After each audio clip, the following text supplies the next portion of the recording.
Alright, this one's gonna be short, so I'm printing the dice. And so the filament had snapped. So I went ahead and fed the new line in there. But this gives kind of a really good perspective on what retraction is.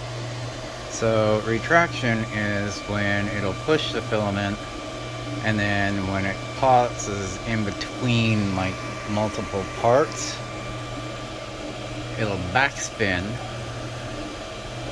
to relieve that pressure and move on to the next piece. So let me see if I can find where the break in the tube is. Give me just, oh, there it is. So I don't know if you guys can see, but there's a tiny break in the filament in the tube.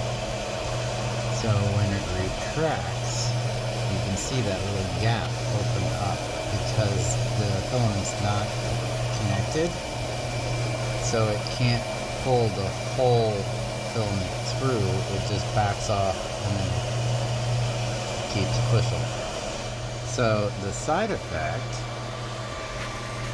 is how I have a really nice print up until this layer, and if I can get the focus in right, there's actually a little bit of stringing going on in between the parts because it can't pull that filament back.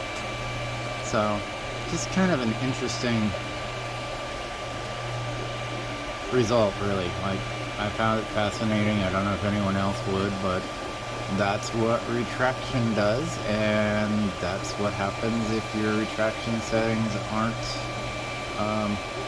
large enough. Alright, cool.